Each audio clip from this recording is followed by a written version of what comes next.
Good evening everyone. Ayan, pag-usapan natin ang tungkol sa Carsico. Paano nga ba tayo kumikita dito? Pero bago dyan mga kaibigan, reminders ko lamang sa lahat po ng gagawa ng kanilang account gamit ang aking referral code. Ayan, so wag po kayong gagawa ng account kung hindi po ninyo ako kokontakin. Kung hindi po ninyo ako kakausapin, kung hindi ninyo ako tatanungin. Ayan. So, ganyan po kasi ang nangyayari doon sa ibang mga negosyo. Bagamat alam na po nila yung patakaran, alam na po nila yung mga rules, ganyan, ay gagawa po ng account tapos hindi na po nila kokontakin yung tao na kung saan ay ginamit nila yung referral code. Tapos kapag nagkaroon sila ng problema at na-banned yung kanilang account, o kaya meron silang problema doon sa mismong account nila, ganyan, sa kanila naaalala, no, na sino ba yung kanilang pinakang leader.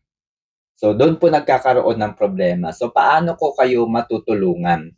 Paano ko masasagot yung inyong mga katanungan kung hindi ninyo ako i-message? Ayan. So dahil mga kaibigan, mayroong dahilan kung bakit kailangan ninyo akong makausap. Okay? Kasi gumawa po kayo ng account sa Carsico. Dapat lamang na intindihin ninyo how it works. Ayan. So, paano tayo kumikita? Paano kumikita sa pagiging miyembro po ng Carsico? At paano natin mamamaximize yung kita natin sa Carsico? Kasi kung hindi po natin i-message yung pinakang leader natin, tapos hindi mo alam, mas malaki pa pala yung kikitain mo kung minessage mo yung ating manager. So yun po yung dahilan. Kagaya ko po, mga kaibigan, matagal na akong merong account dito sa Carsico. Pero hindi ko alam na iipon pala yung mga gift, yung mga rewards, no? Dahil hindi ko message yung ating account manager. Ayan. So, ibig sabihin mga kaibigan, kapag gumawa kayo ng account gamit ang aking referral code, ganyan, i-message ninyo ako o kaya naman ay pumunta kayo sa comment section at kopyahin ninyo o intindihin ninyo yung instruction doon. Okay? Ano yung sasabihin ninyo sa ating manager. Okay? So, again, kapag gumawa kayo ng account sa Carsico gamit ang aking code, don't forget to message me. Okay? Don't forget to message me because meron akong instruction sa inyo at dapat po ninyo itong sundin at gawin para po mas malaki yung inyong posibleng kitain. Okay? So, mahalaga po yun. At syempre, dapat meron kayong WhatsApp application sa inyong cellphone para ma-message po ninyo kahit ako at kahit yung ating manager. Okay? So, good evening everyone. This is Vincent Torre Bongolan. Matagal na ako sa Carsico pero hindi ko po sinasabi at hindi ko po, kumbaga, binibigyan ng pansin. Mainly because I'm busy with other businesses. Okay? So, medyo itong mga nakaraang araw ay napa-join tayo sa iba't ibang mga copy trading ng mga fly-by-night businesses. Pero kumita po tayo. Hindi po tayo nalugi, hindi po tayo na nawalan doon. Kumita po tayo. So dahil nagiging ano po tayo, nagiging wais pagdating po sa mga ganyang uri ng negosyo. Pero syempre, ang hanap pa rin natin ay yung pinakang long term, no, ng mga negosyo, yung mga side hustles na mga long term. Kagaya nga po ng Carsico. Okay? Carsico is been in the industry for 2 years and here in the Philippines, it was registered under the name Carsico Car Rental Inc. Corporated or Inc. Okay, ito po ay mayroong Department of Trade and Industry Certificate para dun sa kanyang pangalan, no? Carsico Car Rental Inc. At syempre sa Securities and Exchange Commission, okay? And also, it was registered sa UK. It was also registered in US, no? At yung isang bansa po, no? Sa Yoming. Okay? So, nag-ooperate po ang Carsico sa tatlong bansa, no? May mga sasakyan po na nandoon po sa Seattle, sa New York, and sa Yoming. So, yun po yung operation ng Carsico. Okay? So, paano tayo kumikita dito sa Carsico? For example, mga kaibigan, ako po ay operator ng Grab. Okay? And totoo naman po, operator po tayo ng ride-hailing application. Andyan po yung Grab, andyan po yung InDrive, andyan po yung Lalamove, and etc. etc. Hanapin nyo po, no, VTB Transport Services. Okay? So, meron po akong car rental services. Okay? So, ganun din po ang Carsico. Ipagpalagay po ninyo na mayroon kayong mga sasakyan at yung sasakyan ninyo ay ginagamit ninyo sa negosyo para kayo ay kumita. So, sa paanong paraan? Okay? Yung mga sasakyan ko, Avanza, Innova, Expander, naka-registered po yan sa Grab. Naka-register po yan sa InDrive. Okay? At dahil naka-registered po yan sa InDrive o sa Grab, mayroon niyang mga driver. Okay? And yung mga driver, mga kaibigan, ay nagbibigay sa akin ng portion ng kanilang kinikita. At yan ay tinatawag nating boundary system. Okay? Boundary system po. So, ibig sabihin, ida-drive ng driver ko yung sasakyan ko, bibigyan niya ako ng boundary, let's say 1,300 sa isang araw. Okay? 1,300 sa isang araw. So, may mga pagkakataon, for example, kung gugustuhin po ng driver, pwede niya akong bayaran every time na magkaroon siya ng pasahero. Okay? Every successful passenger na maihatid ng aking driver, pwede na niya ako kaagad bigyan ng kita o ng boundary. So, let's say, for example, meron siyang pasahero, no, from Manila to Pasay. Tapos, ang binayaran ng pasahero ay 735. Okay? Of the 735, magbabawas doon yung driver ng gasolina. Magbabawas din siya doon ng ipapang boundary sa akin. Let's say, kumita siya ng 700, no? Yung 35 doon, ibibigay niya sa akin. Sa susunod na pasahero, another 20 naman. 20 naman kasi maliit lang yung nakuha niya. And then, sa pangatlong pasahero, binigyan niya ako ng 15. Okay? So, hanggang sa mabuo po yung 1,300 sa loob ng isang araw or 8 hours na pagtatrabaho. And the same thing with the Carsico. Okay? Ipagpalagay natin na yung mga sasakyan doon sa Carsico ay sa atin. Okay? Sa atin. Ngayon, dahil yung mga sasakyan natin sa Carsico ay pinaparenta, no? Ibig sabihin, may mga driver na nagdadrive sa Seattle, sa New York, sa Yoming, may nagdadrive dyan. So, yung sasakyan, binili natin o nirentahan natin ng 3,800. Okay? 3,800. Sa 3,800 na yan, kikita tayo, for example, ng 70 pesos araw-araw. 70 pesos araw-araw. Okay? So, paano po yung mangyayari? Doon sa loob po ng isang araw, 'di ba, pinautangan natin ang Carsico, no? Meron tayong sasakyan diyan na ang halaga ay 3,800. And kada minuto or kada oras or kada passenger na maihatid nung driver ay kikita tayo. Let's say 7 pesos, 8 pesos. So sa loob po ng 24 hours, yung 70 pesos na kikitain natin ay papasok doon sa ating account every passenger na maihatid ng driver. So, kagaya rin po ito ng Grab. So, at the end of the day, sa loob ng isang araw, 70 pesos, ganyan. Pero kung titignan natin yung record, meron tayo natanggap na 5 piso, 10 piso, ganun. Good evening everyone. Pag-usapan natin ang tungkol sa Carsico. Okay, so ang Carsico po mga kaibigan is a car rental services kung saan ay mayroong mga sasakyan na nag-ooperate, no, o bumibiyahe sa tatlong bansa. Okay?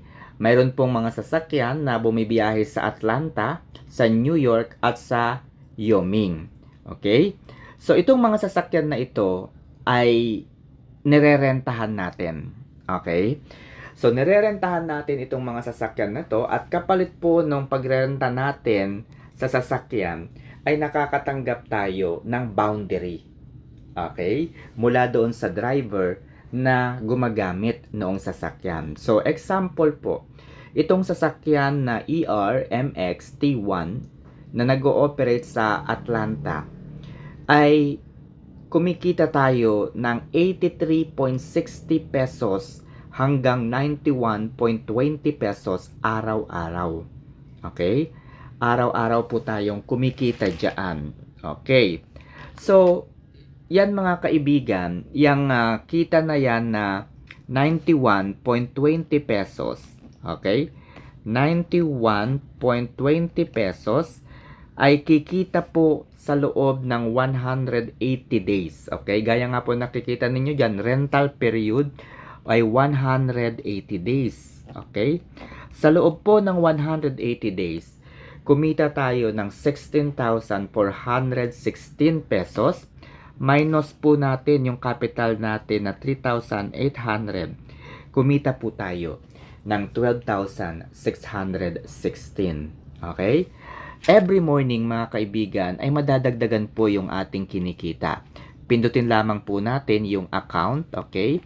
At dito po sa common functions, makikita ninyo yung check-in. Ayan.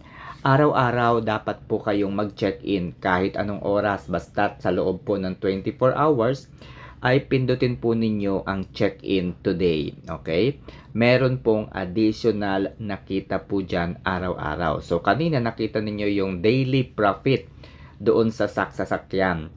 Addition to that is ito pong check-in na pera. Okay? So, mga kaibigan, napakahalaga po, no, na kapag mayroong gumamit ng inyong registration link, i-inform po ninyo sila na i-message ang manager. Bakit? Kasi hindi natin alam, meron mga surprise na ibinibigay ang ating manager. So, halimbawa, na-reach na natin yung bronze level. Okay? Na-reach na natin itong bronze level. Na-reach na natin itong silver level. Kapag hindi po natin kinontak ang ating manager, hindi po natin matatanggap yung mga gift na ibinibigay po nila. Ano-ano po yun?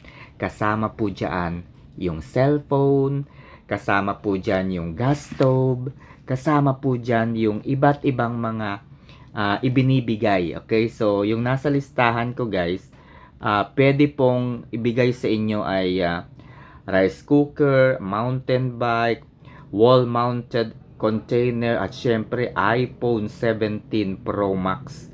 Diba? Ang ganda. Okay, so may mga ganun pong ibinibigay, guys. So itong mga binibigay na ito ng Carsico, kailangan nating maklaim yan kasi syempre pinaghirapan din natin yan. So napakahalaga mga kaibigan na kapag mayroong gumamit ng inyong referral code, i-message ninyo yung inyong team manager. Okay, so ngayon po sa mga gumamit ng aking account, ayan, i-message po ninyo yung ating team manager. Okay, and i-message ninyo ako. Okay, so ganun po, no? Huwag po ninyong kalilimutan na i-message ako lagi. So lagi po kayo mag-check-in and so on so forth. Okay, so kanina pinakita ko yung aking kinikita. Okay, ito po yun. Okay, so income by day. So mapapansin niyo dito, araw-araw 153 pesos, 157 and so on so forth. Pero kung gusto mong makita yung kinikita natin kada oras or kada pasahero na naihahatid, ito po yun. Minsan 6 pesos, 2 pesos, 7, ayan, 3 pesos, etc. etc. So sa kabuuan, nandyan po yung pinakita ko kanina na kita po sa isang araw, pwede tayong kumita dito for example ng 91.20 pesos in a day. So ilan yan? Sa loob ng kada oras, 'di ba? Magkano 'yan? So 7 pesos, 2 pesos, etc. etc. Okay? So ano pa po yung pwede po ninyong makita po dito? Okay? Pipinutin ko lamang po yung nasa taas and then pinindot ko yung wallet balance, mga kaibigan. Meron po ditong balance record at meron po ditong additional na kita.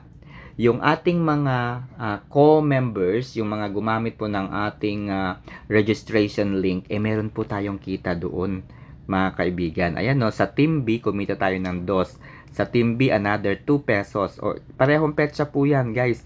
Another 7 pesos. Imagine, sa loob ng isang araw, kumikita tayo ng 7, 8, 9, 10, 11. And then, ito pa sa Team B, 12, 13, 14, 15. Ang laki po ng posibleng kitain natin. Kasi hanggang Team C, mga kaibigan, ay meron tayong kita ito. 1.95 piso pa din po yan. So, eto pati yung hanggang sa Team D po, no, hanggang F ay pwede tayong kumita. Ngayon, meron pa po tayong kita sa flip and win. So, may mga po ito, may mga raffle, ganyan. Tingnan natin kung meron tayong additional na kita dito. Okay, so, yan, pipili lamang tayo, nanalo tayo ng 20 pesos o another, mga kaibigan, 20 pesos yan, guys. So, additional tayong 20 pesos na kinita. Okay? So, kung titignan natin dito sa wallet balance record, pupunta po dito yan sa others. Ayan po yung 20 pesos na kinita natin ngayong sandaling ito. Okay? Magkano po yung inilagay mo, sir? Ang inilagay ko talaga dito ay 10,000 pesos. Okay, 10,000 pesos. Ayan po yun. Dito po sa team. Ayan. So, pansinin po ninyo, may mga requirements po yan. Ayan po, oh. Yung, papunta na ako ng gold. Kasi, pag silver, ang requirements, 10,000 piso. Okay, so, ang next target ko ay gold. Ang kailangan dyan ay 30,000 pesos. Okay, guys? So, yun lang naman po yung pipindutin natin dito araw-araw. Itong check-in. At syempre, itong ating certificate. Lagi po ninyong i-message yung inyong manager. Ayan. So, mahalaga po na sunod-sunod po natin, guys, yung advice natin. Kasi kung hindi po, meron pa pala akong ganun.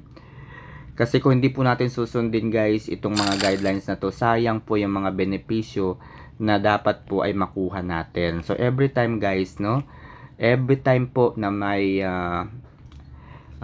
benepisyo o gift na ibinibigay sa atin, hindi natin makiklaim yun kapag hindi natin in-inform yung ating manager. Alright, guys? So, again, kaya po inuulit-ulit ko lagi sa inyo yan. You have to inform our manager. Nasa GC ko po yung yung sasabihin sa ating manager.